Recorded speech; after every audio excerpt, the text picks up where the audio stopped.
Saludos a todos. Qué bueno compartir con ustedes esta experiencia, llevando un nuevo estudio. Este es tu programa, tu canal ¿Qué dice la Escritura? Y me compete hoy hablar un tema sumamente importante. He escuchado acerca de este tema por las redes y personalmente creo que hay deficiencia en muchos de lo que hablan. Quisiera ser claro con ustedes y poder llegar con este estudio al conocimiento de la palabra del Señor. Primeramente, mucha gente se han preguntado cuál es la religión verdadera. Y la realidad es que en el mundo hay muchas religiones. Y todos los que pertenecen a cada una de las religiones dicen que su religión es la verdadera. El concepto de religión es la manera que el hombre se acerca a Dios o los métodos que el hombre utiliza para acercarse a Dios. Y yo no voy a definir ahora cuál sea la religión verdadera, pero sí voy a definir una cosa. Voy a definir acerca de la religión cristiana cuál es la iglesia verdadera y cuál es el cristiano verdadero. Eso sí lo vamos a definir. Por ejemplo, a los que somos parte de la iglesia cristiana en el mundo entero, pues decimos que la religión verdadera es el cristianismo. Pero hablando de la religión verdadera, existe lo que es la iglesia verdadera o la iglesia de Cristo. La iglesia es lo que la misma palabra dice, eclesia, que es convocar, llegar juntos o estar reunidos juntos, ser sacados de entre la masa del pueblo, los elegidos, la asamblea convocada. Todos esos términos se usan para iglesia. Es bueno y es importante entender que nunca la iglesia estaba referida al templo, aunque en la actualidad muchas veces pues el concepto del templo lo utilizamos como la iglesia. Voy para la iglesia y en sí para donde vamos es para el templo. Pero la iglesia es los apartados fuera, los llevados fuera, que pertenecen a Jesucristo. En un sentido general, la iglesia consiste de aquellos que son participantes de Cristo y de las bendiciones de la salvación que hay en él. Cristo, mediante la operación del Espíritu Santo, une a los hombres con él, con la fe verdadera, y constituye de esta manera a la iglesia como su cuerpo.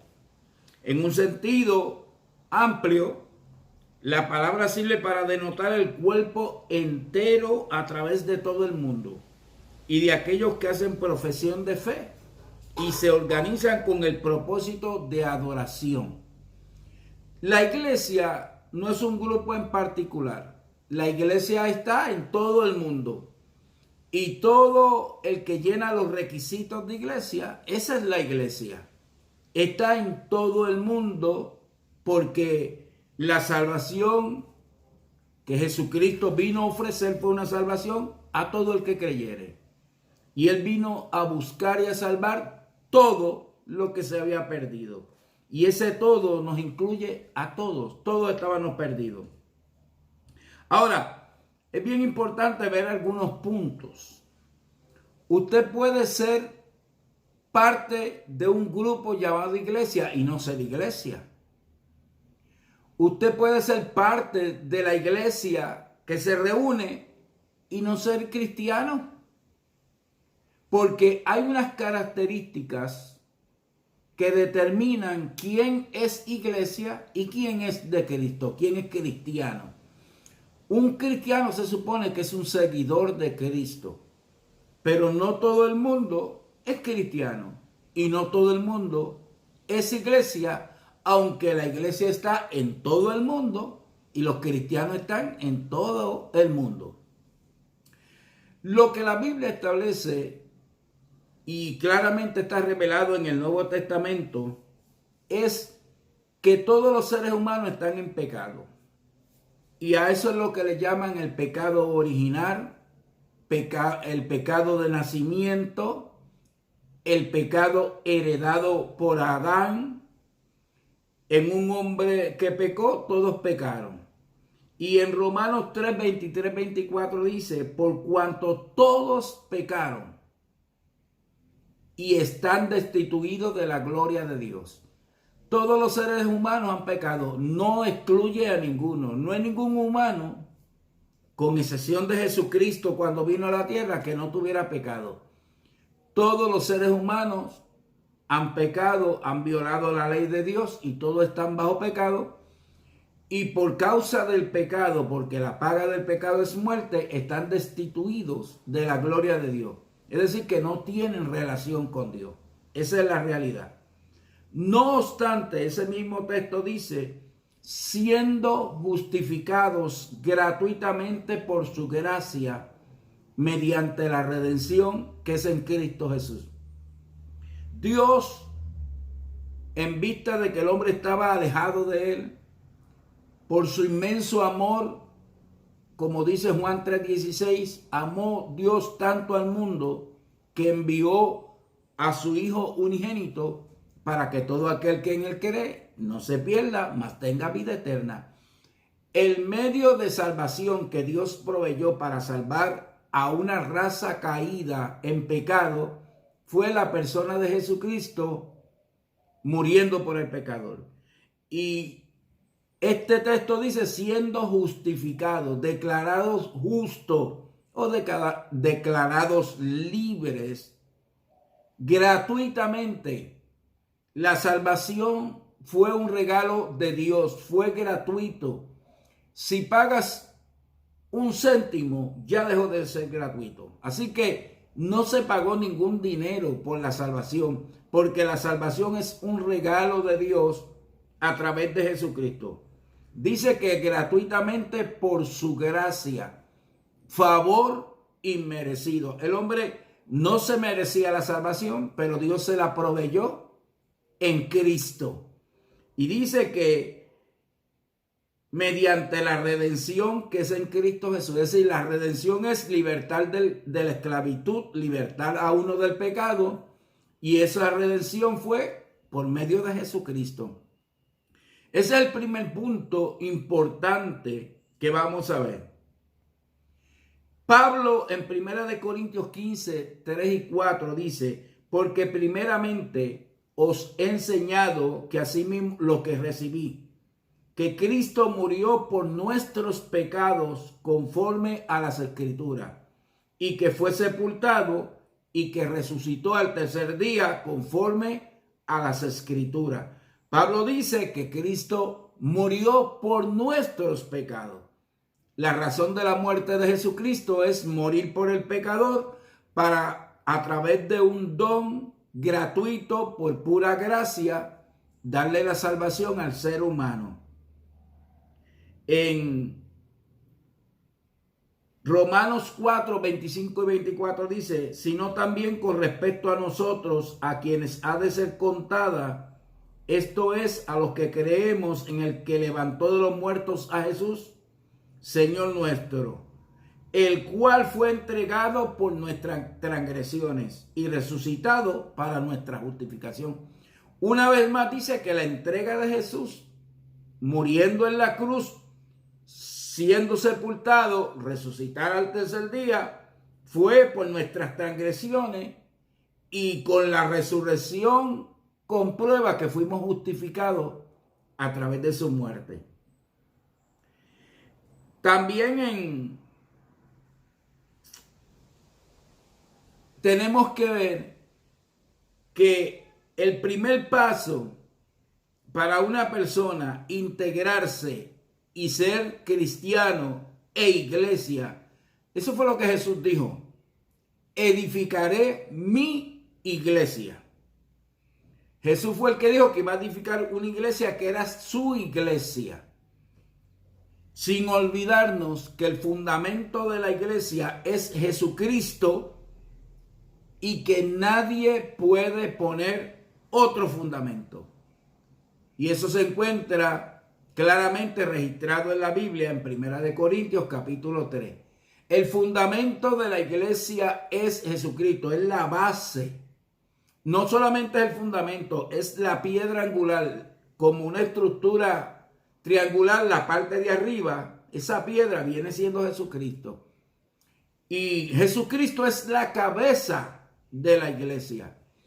Y los profetas y los apóstoles pusieron el fundamento, que es Jesucristo. Pueden haber muchos líderes dentro de esa iglesia que es de Jesucristo, pero esa iglesia está fundada en la persona de Jesucristo, no en ninguna otra persona adicional. Pero para ser parte de esa iglesia hay que ser perdonado, hay que ser justificado, hay que ser declarado redimido, que eso es lo que la Biblia dice. Por eso Pedro en Hechos 2:38 dice: arrepentíos y bautícese cada uno de vosotros en el nombre de Jesucristo para perdón de los pecados y recibiréis el don del Espíritu Santo. Aquí hay dos puntos importantes que hace que una persona se convierta en iglesia y en cristiano. Primeramente tiene que arrepentirse. ¿Por qué arrepentirse? Porque es un pecador por naturaleza, porque nació bajo una condición caída y necesita salvación. ¿Cómo se obtiene la salvación? A través de Jesucristo. ¿Pero qué tiene que hacer el hombre? El hombre, a través de la fe y el creer, arrepentíos. Arrepentirse es cambiar su mente, reconocer que es un pecador, que está muerto en delitos y pecados, y desear de todo corazón la salvación que es en Cristo Jesús. Cuando la persona abre su corazón, se arrepiente, arrepentíos, procede entonces al segundo paso, que es el primer paso del discipulado, bautizarse. Bautícese cada uno en el nombre de Jesucristo para perdón de los pecados. Cuando se arrepiente, recibe el perdón de los pecados. Y Dios entonces lo sella, Él recibe el Espíritu Santo de la promesa. Es decir, el don del Espíritu Santo. Un cristiano tiene que haber pasado por este proceso, el arrepentimiento, y a través del arrepentimiento el perdón de los pecados, y cuando es perdonado, entonces Dios lo sella con el Espíritu Santo. ¿Cómo lo sella? Bueno, el Espíritu Santo viene a morar dentro de esa persona y esa persona se convierte en templo del Espíritu Santo. En Efesios 1, 13, 14 dice: en él también vosotros, habiendo oído la palabra de verdad, el evangelio de vuestra salvación, y habiendo creído en él, fuisteis sellados con el Espíritu Santo de la promesa. Cuando creíste en el evangelio y creíste en Jesús, pues Dios te dio el regalo que Él iba a dar. Te dio el don, te selló con el Espíritu Santo, que era una promesa, que es las arras de nuestra herencia hasta la redención de la posesión adquirida para alabanza de su gloria. Es las arras de nuestra herencia porque es el sello que nos garantiza que somos iglesia, que somos parte de Cristo, que somos cristianos. Ese sello es como un down payment que usted paga cuando va a comprar una casa, que garantiza que esa casa ya usted la va a comprar. Pues el Espíritu Santo sella a los creyentes, vienen a ser propiedad de Jesús y son el templo del Espíritu Santo. Esto es lo que Jesús le dijo a Juan en el capítulo, en el Evangelio de Juan, capítulo 3, el versículo 3, a Nicodemo. Nicodemo era un hombre religioso, de la religión de los fariseos, la religión más estricta. Guardaban la Torá, la ley al pie de la letra. Este era un principal de líder de esta religión. Los fariseos pensaban que por ser de esa religión ya les garantizaba la salvación. Y Jesús inmediatamente le dijo a él, respondiendo Jesús le dijo, de cierto te digo, que el que no naciere de nuevo no puede ver el reino de Dios. Es decir, el reino de Dios no se puede participar y ver simplemente con una religión. No, el reino de Dios se participa cuando la persona nace de nuevo. Y cuando la persona nace de nuevo, cuando se arrepiente, es perdonado todos sus pecados y es sellado con el Espíritu Santo de la promesa, y el Espíritu hace una transformación interna en el corazón de ese ser humano. Ese es el nuevo nacimiento. Si usted va al capítulo 3 de Juan, más adelante usted va a ver cómo Nicodemo le dijo, ¿cómo puede ser que yo nazca de nuevo? Y entonces Jesús le presenta el panorama de Jesús yendo a la cruz, que todo el que mire a Jesús y acepte el sacrificio recibe perdón de pecado y es sellado con el Espíritu Santo de la promesa. Además de ello, tenemos que ver, primero, la persona tiene que arrepentirse. Segundo, cuando la persona se arrepiente, se le perdonan los pecados. No es que la persona dejó de pecar, es que por gracia y como un regalo de Dios, Dios lo perdonó. El Dios justo justifica al impío. Eso es lo que la Biblia dice. Y es lo que David dice, bienaventurado el varón, aquel cuyos pecados son perdonados, y el hombre a quien Dios no le atribuye pecado. ¿Por qué? Porque Dios se lo perdona por pura gracia, favor inmerecido. Esa persona recibe el don del Espíritu Santo y ha nacido de nuevo, un nuevo nacimiento. Ese nuevo nacimiento también se encuentra en 2 de Corintios 5:17. De modo que si alguno está en Cristo, nueva criatura es. Las cosas viejas pasaron, y aquí todas son hechas nuevas. Esa persona ha nacido de nuevo. Adicional a eso, los que han pasado por este proceso, que vienen a ser cristianos e iglesia, son los que son declarados hijos de Dios, conforme a Juan capítulo 1 versículo 12.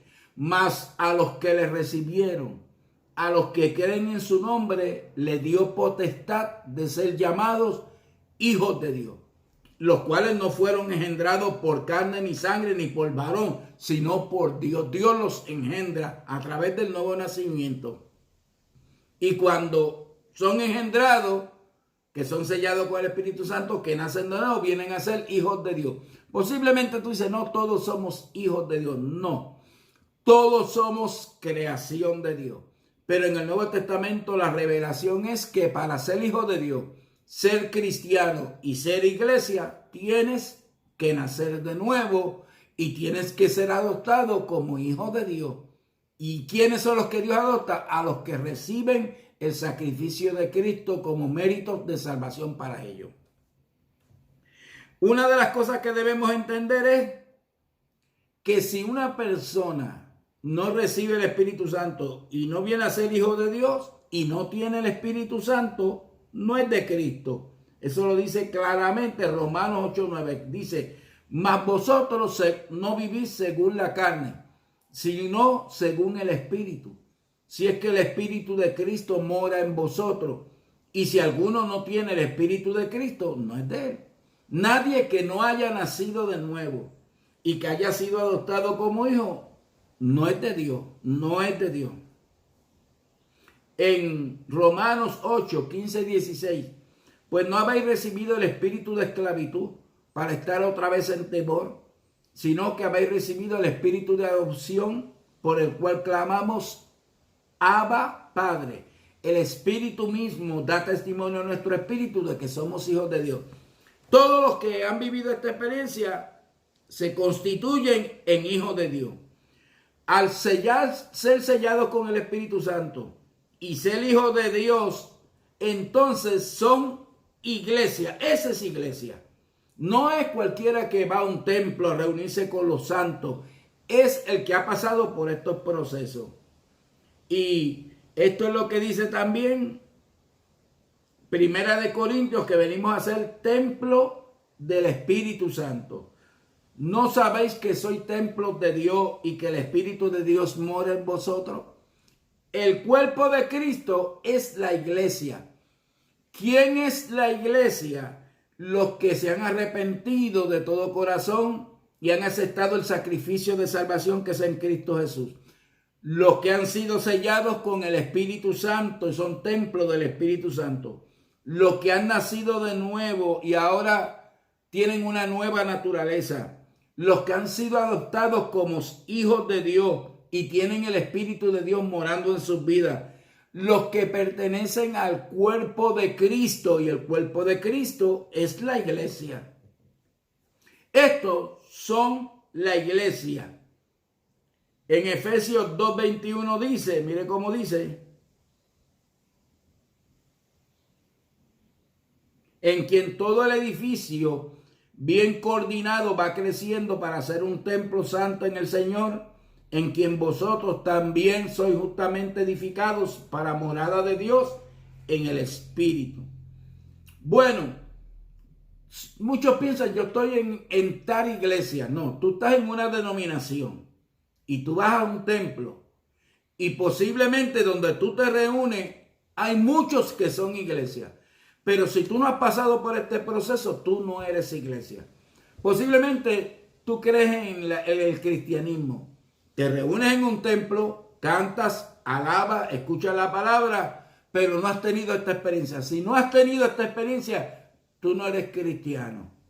Para que tú participes del bienestar de ser iglesia y ser cristiano, tiene que pasar por estos procesos.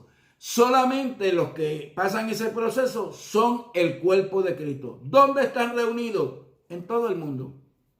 En todo el mundo. Te puedo decir que los cristianos son parte de muchas denominaciones que están en el mundo entero, pero que han experimentado esto.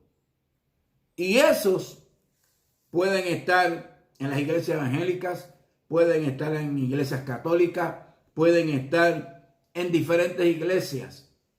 Digo, me confundo con los de iglesias, en diferentes templos, denominaciones. Si hacen este proceso como es, entonces su vida será dirigida a creer lo que dice la palabra y obedecer la palabra de Dios. Y vivirán conforme a como la palabra de Dios les exige.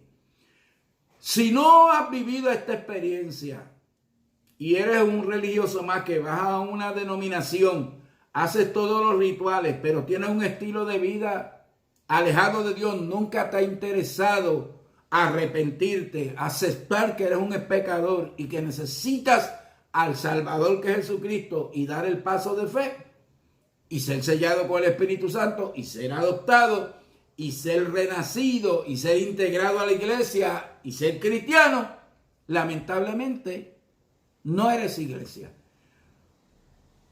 ¿Cuál es la iglesia verdadera? Pues todos los que han experimentado esta realidad. Por eso es que están en el mundo entero. Porque este acto de fe se ha celebrado en el mundo entero para todo el que cree. El evangelio es para todo el que cree. Y todo el que cree y acepta a Jesús como su Salvador, arrepintiéndose y entregando su corazón, ese es iglesia. ¿Ok? La iglesia verdadera son los que han nacido de nuevo y son parte del cuerpo de Cristo. Bueno, yo espero que tú hayas entendido. Puedes, aunque no estoy en vivo, puedes responder y hacer preguntas. Con mucho gusto, yo trataré de aclarártelas. Bendecido, Dios le bendiga, la paz y la gracia sea con todos ustedes. Miren, estoy llegando ya a los 700 suscriptores. Me he estancado ahí. Si tú no estás suscrito a mi canal, yo te invito. Mi canal es un canal diferente porque yo lo que hablo es estudios de lo que dice la Escritura, aún refutando a la secta. Sí, pero nunca he pertenecido a esa secta. Nunca fui parte de esa secta. Yo simplemente soy un estudiante de la Biblia. Tú quieres aprender bien acerca de la verdad contra la secta, este canal yo te lo recomiendo. Suscríbete, dale a la campanita y recibirás mis mensajes. Muchas bendiciones.